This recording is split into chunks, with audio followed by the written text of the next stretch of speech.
Assalamualaikum dan selamat sejahtera murid-murid. Baiklah, semua sihat. Baiklah, tinggal seminggu lagi, minggu hadapan sebelum kamu semua akan bercuti. Dan selepas itu kita akan ada kelas secara bersemuka. Okey, sebelum kita masuk kepada pembelajaran kita pada hari ini, kita imbas dahulu pembelajaran kita pada kelas yang lepas. Baiklah, kelas sebelum ini, cikgu dah terangkan, ataupun kalau kamu lihat video yang telah cikgu sediakan, cikgu dah terangkan mengenai sosial budaya, masyarakat, kerajaan, alam Melayu yang mana terbahagi kepada 4, iaitu yang pertama adalah bahasa dan tulisan, yang kedua adalah persuratan, yang ketiga adalah seni bina dan akhir sekali adalah struktur sosial. Yang mana cikgu nak kamu semua baca semula buku teks, study semula agar kamu tidak ketinggalan. Okey. Bab 3, bab sebelum ini adalah daripada muka surat 38 hingga muka surat 49.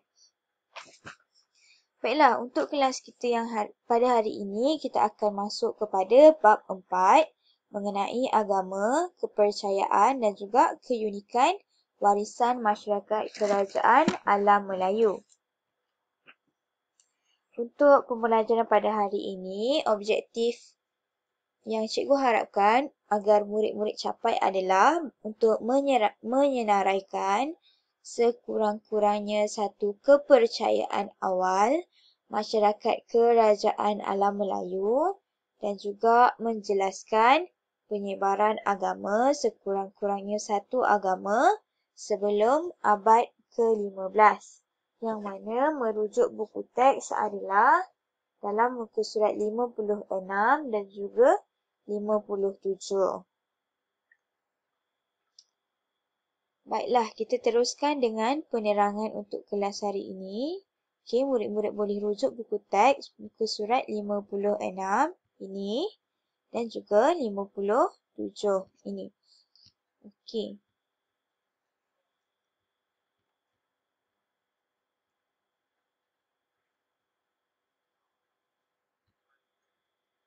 Okey, yang pertama kita akan masuk kepada 4.1 dalam muka surat 56 buku teks sejarah tingkatan 2.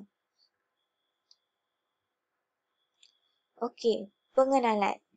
Apakah agama dan juga kepercayaan masyarakat kerajaan alam Melayu ni?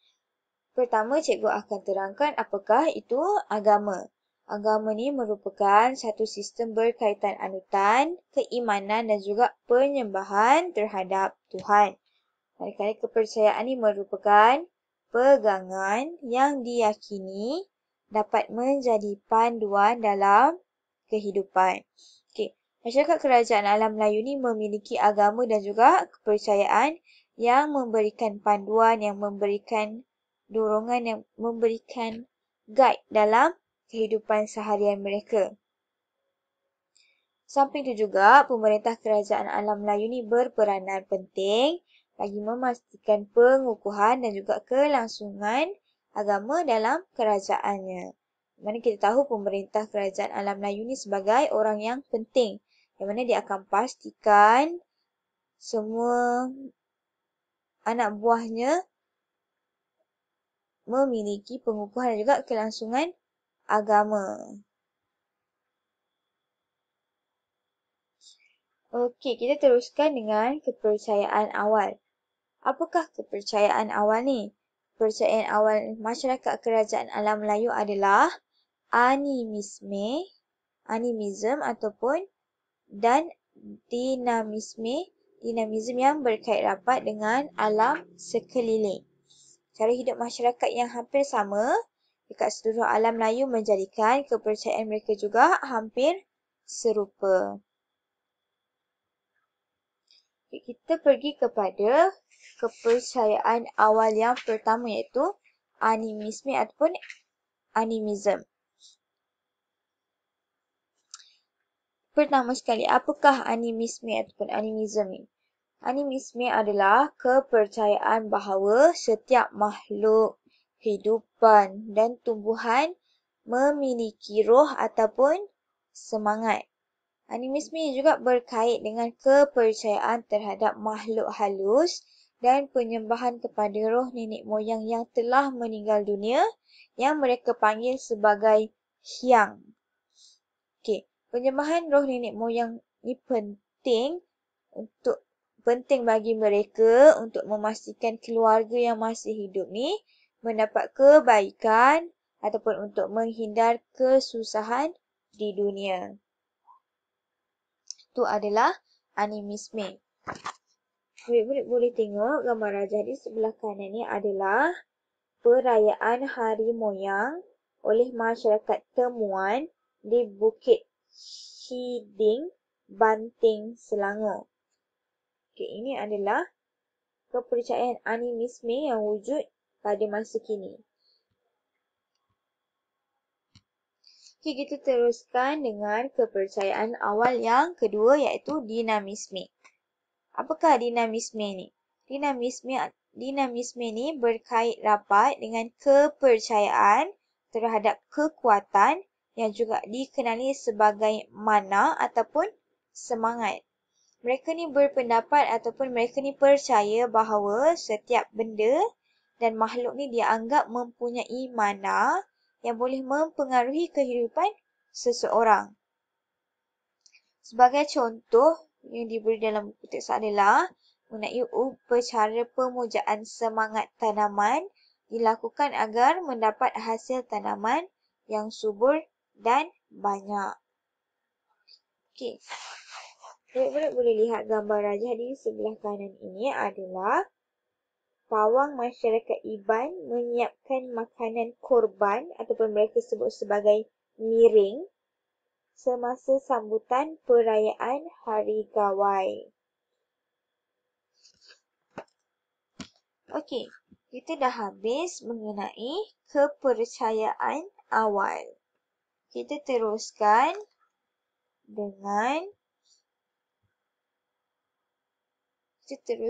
dengan penyebaran agama Hindu, Buddha dan Islam sebelum abad ke-15.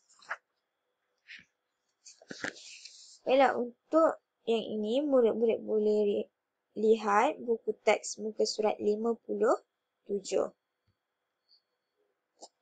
Baiklah, untuk penyebaran agama Hindu, Buddha dan Islam sebelum abad 15 ni, agama Hindu dan Buddha ni tersebar sebelum Masihi, lalu penyebaran agama tersebut mempengaruhi kehidupan masyarakat kerajaan Funan, mempengaruhi masyarakat kerajaan Champa, Sriwijaya, Angkor, Majapahit, Kedah Tua dan juga Gangga Negara yang mana itu adalah masyarakat kerajaan Alam Melayu.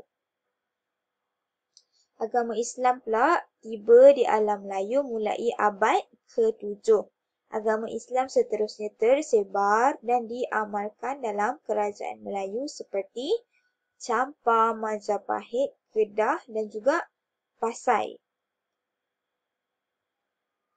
Namun begitu, beberapa aspek kehidupan masyarakat Melayu seperti sistem pemerintahan, sistem bahasa, sistem pensuratan dan juga sistem seni bina yang mendapat pengaruh budaya Hindu dan Buddha masih diamalkan dan disesuaikan dengan agama Islam.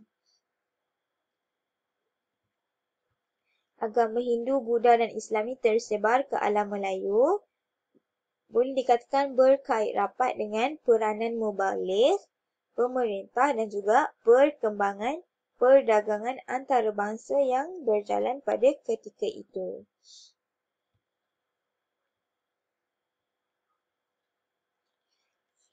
Gambar rajah ni murid-murid boleh rujuk buku teks muka surat 57 yang mana ini adalah peta penyebaran agama Hindu, Buddha dan Islam sebelum abad ke-15 ke alam Melayu.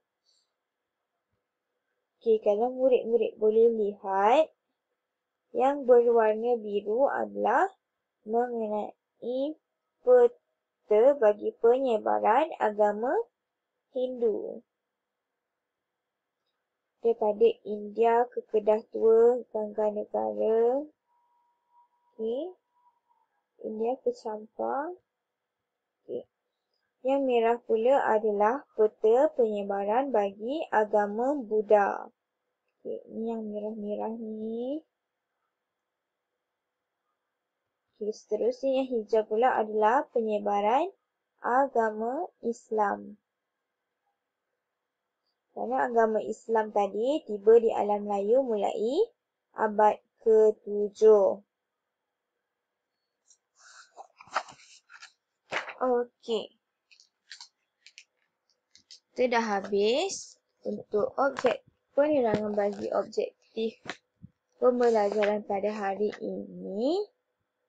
Okey, sebagai kesimpulannya, dapat disimpulkan bahawa tadi kepercayaan kerajaan alam Melayu ni terbahagi kepada dua, iaitu animisme dan juga dainisme. Animisme ni apa tadi? Animisme ni adalah kepercayaan bahawa setiap makhluk kehidupan dan juga tumbuhan memiliki roh ataupun semangat yang dapat dikaitkan dengan roh nenek moyang yang telah meninggal dunia yang mereka panggil ataupun mereka sebut sebagai hyang. Apa pula dainisme ni tadi?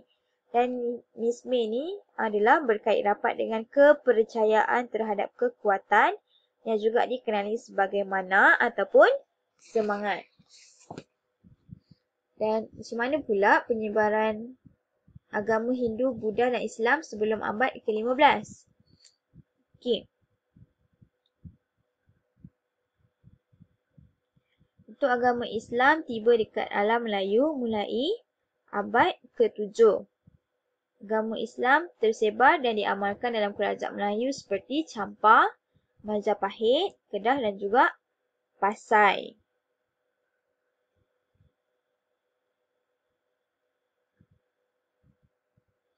Agama Hindu, Buddha dan Islam ni tersebar ke alam Melayu. Boleh dikatakan berkait rapat dengan peranan mubalik, pemerintah dan juga perkembangan perdagangan antarabangsa.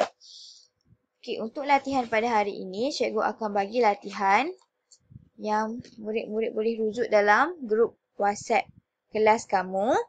Okey, cikgu nak kamu jawab latihan yang cikgu beri. Okey. Seterusnya untuk kelas kita yang akan datang, kita akan sambung mengenai perkembangan agama, iaitu dalam buku teks, muka surat 58 dan 59. Okey, ini adalah buku teks.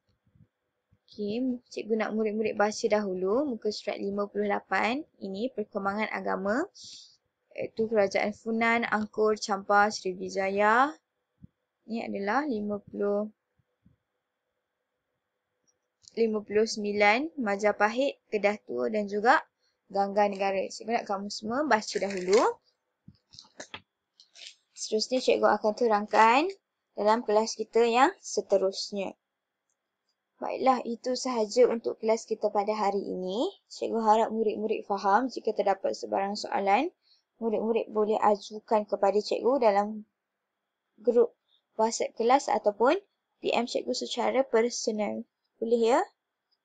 Okey, itu sahaja untuk kelas kita pada hari ini. Sekian, terima kasih dan jumpa lagi.